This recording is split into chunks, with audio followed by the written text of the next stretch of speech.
Sabarmati burning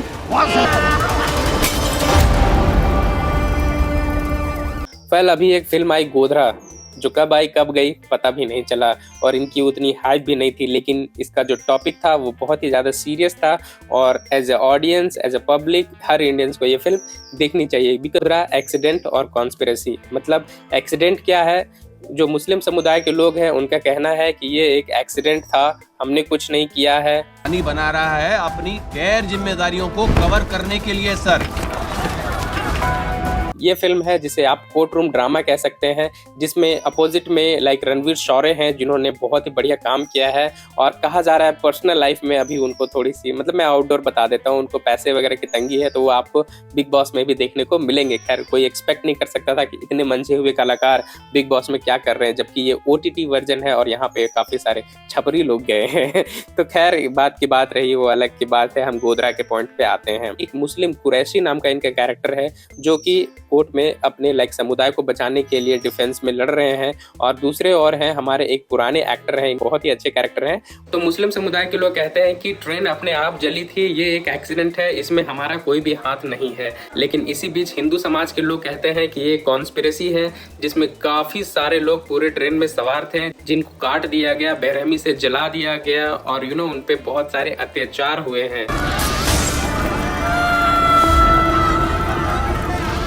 Godhra के बारे में आप डिटेल स्टडी कर सकते हो। क्या है, एक ऐसी फिल्म है जो बने तो सही, एक ऐसी कि ना ही इसका कोई प्रमोशन हुआ, ना ही इसको कोई थिएटर मिला। ये फिल्म आई और गई, आप यूं कह लो कि ये फिल्म फ्लॉप ही हो गई। मे बी इसमें किसी बड़े एक्टर का हाथ नहीं था, बड़े प्रोड्यूसर का हाथ नहीं था, एक छोटी बजट की फिल्म थी जिसको कोई प्रमोशन भी नहीं किया। और ये फिल्म अगर थिएटर में रिलीज होती तो हंगामा भी हो सकता था, दंगे भी हो सकते थे, क्योंकि ये कॉन्सेप्ट ही ऐसा था। बट हजारों लोगों का मर्डर, गैंग रेप्स, ये साजिश नहीं है तो और क्या है? जब फिल्म भी मैं देखो और कोर्ट का भी जजमेंट अगर हम देखेंगे तो इसमें यही कहा गया है कि ये एक कॉन्स्पिरेसी थी जिसमें मुस्लिम समुदाय के लोगों ने जानबूझ करके ट्रेन पे अटैक किया था और हिंदू परिवारों को काटा, मारा, जलाया, उनके ऊपर बहुत सारे अत्याचार किए। लेकिन हाँ, ये चीज भी मैं साथ में कहना चाहूंगा कि ऑन द कॉन्ट्ररी इनके जवाब में भी मुस्लिम के समुदाय के लोगों को मारा काटा गया था। हिंदू समाज के लोग थे, उनके अंदर भी बहुत ज्यादा गुस्सा था, तो उन्होंने अपने घर से तलवार वगैरह निकाल के मार काट किया गया। लेकिन वो एक रिवेंज था, जब ऐसा हिंदुओं के साथ हुआ तो उन्होंने ऐसा किया। लेकिन पहले जो शुरुआत थी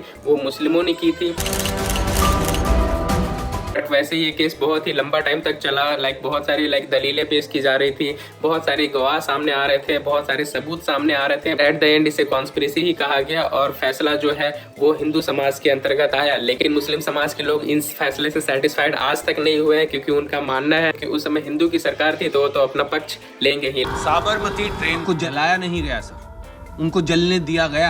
आप जब बहुत सारे फैक्ट को देखोगे और एविडेंस को देखोगे तो आपको समझ में आएगा कि ये कॉन्स्पिरेसी भी थी। लेकिन हाँ, बदले के रूप में हिंदुओं ने भी बहुत सारे मुस्लिमों के जाने ली थी। खैर ऐसा बिल्कुल भी नहीं होना चाहिए। हमारा देश है, ये विभिन्न विविधताओं का देश है, जहाँ पे एक ऐसा देश है जहाँ पे हर कास्ट के, हर धर्म के लोग रहते हैं। अगर आपस में हम शांति बना के रखेंगे, प्रेम संबंध रखेंगे तो हमारा देश बहुत ही आगे जा सकता है। अगर इसी तरीके से हम हिंदू मुस्लिम आपस में लड़ाई करते रहेंगे तो हम बहुत ही पीछे हो जाएंगे ना। तो हम सबको आपस में मिल करके इस देश को आगे लेकर के जाना है। तो भाईचारा बनाए रखिए, बिकॉज भाईचारा इज ऑन टॉप।